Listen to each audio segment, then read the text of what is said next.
नमस्कार, SBT news में आपका स्वागत है। पेश है 29 सितंबर शुक्रवार दोपहर 1:15 राजस्थान की 15 बड़ी खबरें। इस न्यूज बुलेटिन के प्रायोजक हैं विनी केक एंड मोर। तो सबसे पहले एक नजर डालते हैं आज के हेडलाइंस पर। Senior IAS Veenu Gupta RERA की चेयरपर्सन बनी। बीकानेर में 13,000 फर्जी वोटर जोड़ने की रिपोर्ट लेकर जयपुर जाएंगे कलेक्टर। मुख्यमंत्री ने अधिकारियों को दिए सुचारू विद्युत आपूर्ति के निर्देश। अब फिर खुदेगी बाड़मेर की सड़कें। कुर्ला का फेल ट्रीटमेंट प्लांट भी नया बनेगा। और खड़गे राहुल की कमजोर सिफारिशी कैंडिडेट्स नहीं देंगे टिकट। और अब खबरें विस्तार से। राजस्थान सरकार ने देर रात senior IAS officer Veenu Gupta को Rajasthan real estate regulatory authority का चेयरपर्सन बनाया है। ये पद अप्रैल में एनसी गोयल के पद से हटने के बाद से खाली पड़ा था। वीनू गुप्ता वर्तमान में एमएसएमई में अतिरिक्त मुख्य सचिव पद पर नियुक्त हैं। वे इसी साल रिटायर होने वाली हैं। नगरीय विकास विभाग से जारी आदेशों में वीनू गुप्ता का कार्यकाल 5 साल या 65 की उम्र पूरी होने तक रहेगा, इसमें से जो भी पहले हो। वीनू गुप्ता को पहले मुख्य सचिव बनाए जाने की चर्चा थी, लेकिन मौजूदा मुख्य सचिव उषा शर्मा का कार्यकाल राज्य सरकार ने 6 माह के लिए बढ़ा दिया है। इसके कारण वीनू गुप्ता का मुख्य सचिव बनने का मौका रह गया। बीकानेर पश्चिम विधानसभा क्षेत्र की मतदाता सूची में 13,346 फर्जी वोटर जोड़ने का मामला निर्वाचन आयोग तक जा पहुंचा। क्रॉस वेरिफिकेशन के लिए जिला कलेक्टर गुरुवार को मतदाताओं से मिले। जांच रिपोर्ट लेकर वे जयपुर आएंगे। दरअसल कांग्रेसी नेता राजकुमार किराड़ू ने शिकायत की थी कि पश्चिमी विधानसभा क्षेत्र की मतदाता सूची में 30 से 70 साल की उम्र की 13,346 नाम पहली बार जोड़े गए हैं। उन्होंने इनके फर्जी होने की आशंका जताते हुए फॉर्म नंबर 6 और 7 की जांच की मांग की। इसके बाद जिला कलेक्टर ने एडीएम सिटी जगदीश प्रसाद गौड़ के नेतृत्व में सभी बीएलओ, सुपरवाइजर, आईएलए तथा सहायक भू प्रबंधक को एक एक वोटर का वेरिफिकेशन करने के आदेश दिए थे। राजस्थान के मुख्यमंत्री अशोक गहलोत ने कहा कि जून जुलाई में अच्छी बारिश से फसलों की बुआई बढ़ी, जबकि अगस्त में कम बारिश और गर्मी से विद्युत की मांग में अत्यधिक बढ़ोतरी हुई है। साथ ही कोयले की कम आपूर्ति से भी विद्युत मांग और आपूर्ति में अंतर आया है। इसके बावजूद राज्य सरकार निर्बाध आपूर्ति सुनिश्चित करने के हर संभव प्रयास कर रही है।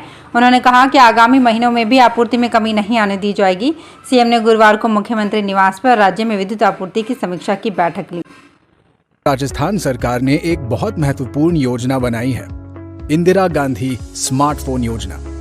यानी राजस्थान के चिरंजीवी परिवारों की महिलाओं को मिलेगा निशुल्क स्मार्टफोन इंटरनेट कनेक्टिविटी के साथ। इस स्मार्टफोन से सरकार की योजनाओं की जानकारी पा सकती हैं, योजनाओं के लिए घर बैठे आवेदन कर सकती हैं, इनका लाभ ले सकती हैं, साथ ही देश दुनिया से जुड़ सकती हैं। आपकी और आपके परिवार की खुशहाली व तरक्की की दिशा में ये हमारा एक प्रयास है। महिला सम्मान, जय राजस्थान।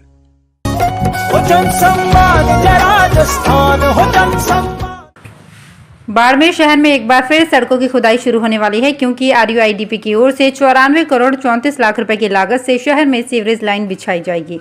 इसके लिए बाड़मेर शहर में 97 किलोमीटर सीवरेज लाइन बिछाई जाएगी। नगर परिषद के इस प्रोजेक्ट को स्वायत्त शासन विभाग ने मंजूरी दे दी है। अब आरयूआईडीपी की ओर से messrs GCKC project and work private limited को वर्क ऑर्डर जारी किया गया है।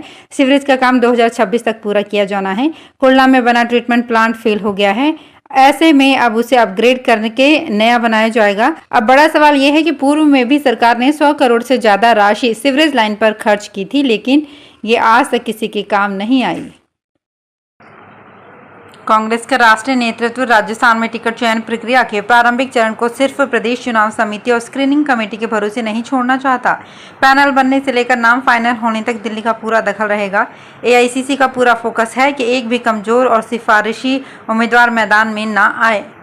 एआईसीसी ने उम्मीदवार चयन में जुटे सीनियर नेताओं को स्पष्ट कर दिया है कि उन्हीं लोगों को टिकट मिलेंगे जो जीत की गारंटी पूरी करते हों। चीन के हांगझोउ में शुक्रवार को 16 खेलों में 158 भारतीय खिलाड़ी उतर रहे हैं। भारतीय शूटरों ने आज 2 गोल्ड और 2 सिल्वर जीते। शुक्रवार को दिन की शुरुआत में 10 मीटर एयर पिस्टल में पलक, ईशा सिंह, दिव्या ने विमेंस शूटिंग टीम ने सिल्वर से की। उसके बाद 50 मीटर राइफल 3 पोजीशन में ऐश्वर्य प्रताप सिंह, स्वप्निल सुरेश और अखिल शोरान ने भारत को गोल्ड दिलाया। वहीं भारत को दूसरा gold 10 metre air pistol individual में पलक ने गोल्ड जीत कर दिलाया, जबकि इस इवेंट में ईशा सिंह ने सिल्वर मेडल जीता। भारत के 30 मेडल हो गए हैं, जिनमें से 8 गोल्ड, 11 सिल्वर और 11 ब्रॉन्ज शामिल हैं। राजस्थान में सरकारी जीपीएफ खाते भी सुरक्षित नहीं हैं। चतुर्थ श्रेणी कर्मचारी और सरकारी ड्राइवर समेत 12 मुलाजिमों ने 200 जीपीएफ खातों में सेंध लगाकर करीब 6 करोड़ 36 लाख रुपए का गबन कर लिया। हालांकि निदेशालय राज्य बीमा एवं प्रावधायी निधि विभाग ने मामले को दबा दिया।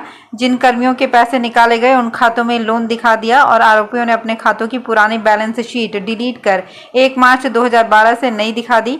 निदेशक हेम पुष्पा शर्मा का कहना है कि चारों कर्मचारियों को सस्पेंड कर दिया गया है। गबन हुई राशि की रिकवरी के लिए अशोकनगर थाने में आरोपियों के खिलाफ मामला दर्ज करवाया गया है। राजस्थान सरकार ने एक बहुत महत्वपूर्ण योजना बनाई है, इंदिरा गांधी स्मार्टफोन योजना। यानी राजस्थान के चिरंजीवी परिवारों की महिलाओं को मिलेगा निशुल्क स्मार्टफोन इंटरनेट कनेक्टिविटी के साथ। इस स्मार्टफोन से सरकार की योजनाओं की जानकारी पा सकती हैं, योजनाओं के लिए घर बैठे आवेदन कर सकती हैं, इनका लाभ ले सकती हैं, साथ ही देश दुनिया से जुड़ सकती हैं। आपकी और आपके परिवार की खुशहाली व तरक्की की दिशा में ये हमारा एक प्रयास है। महिला सम्मान, जय राजस्थान।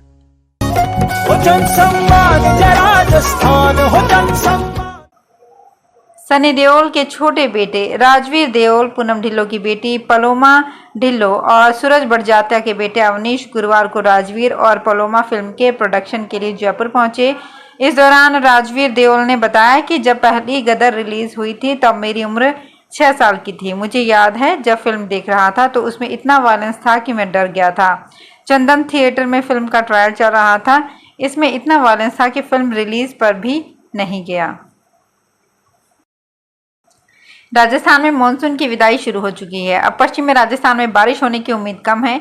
एंटी साइक्लोन बनने से प्रदेश में मौसम बदल गया है। दिन में जहां तेज गर्मी रहने लगी है वहीं रात में अब ठंडक बढ़ गई है। सीकर में रात का तापमान 20 डिग्री सेल्सियस से भी नीचे चला गया है। फलौदी में तो दिन का अधिकतम तापमान 41 डिग्री सेल्सियस तक पहुंच गया है। दौसा जिले में इस बार रबी फसल में सरसों के बीज के 7150 मिनीकट वितरण के लक्ष्य आवंटित हुए हैं। सरसों फसल बीज के मिनीकट पात्र महिला किसानों को निशुल्क मिलेंगे। इसके लिए कृषि विभाग की ओर से जिले में ग्राम पंचायत वार और सहायक कृषि अधिकारी मुख्यालय वार मिनीकट का आवंटन किया गया है। ऐसे में जल्द ही सरसों के बीज के मिनीकट आते ही वितरित किए जाएंगे। NFSM तिलहन योजना के तहत जिले में सरसों फसल बीज के 7150 मिनीकट आवंटित हुए हैं। आखिरकार वसुंधरा गुट के नेता देवी सिंह भाटी की गुरुवार को बीजेपी में वापसी हो गई। रात 10 बजे भाटी, श्रवण कुमार चौधरी, भागचंद सैनी, BL रिनवा भाजपा में शामिल हुए। बीजेपी प्रदेश कार्यालय में प्रदेशाध्यक्ष CP जोशी, नेता प्रतिपक्ष राजेंद्र राठौड़, प्रभारी अरुण सिंह और प्रदेश चुनाव प्रभारी प्रहलाद जोशी ने पार्टी ज्वाइन कराई। इस मौके पर भाटी ने कहा कि 5 साल बाद मेरी भाजपा में वापसी हुई है। जो भी गिले शिकवे थे वो दूर हो गए हैं। केंद्रीय मंत्री अर्जुन राम मेघवाल से भी मेरी बात हो गई है। हम मिलकर राज्य में भाजपा की सरकार बनाएंगे। राजस्थान सरकार ने एक बहुत महत्वपूर्ण योजना बनाई है, इंदिरा गांधी स्मार्टफोन योजना। यानी राजस्थान के चिरंजीवी परिवारों की महिलाओं को मिलेगा निशुल्क स्मार्टफोन इंटरनेट कनेक्टिविटी के साथ। इस स्मार्टफोन से सरकार की योजनाओं की जानकारी पा सकती हैं, योजनाओं के लिए घर बैठे आवेदन कर सकती हैं, इनका लाभ ले सकती हैं, साथ ही देश दुनिया से जुड़ सकती हैं। आपकी और आपके परिवार की खुशहाली व तरक्की की दिशा में ये हमारा एक प्रयास है। महिला सम्मान, जय राजस्थान।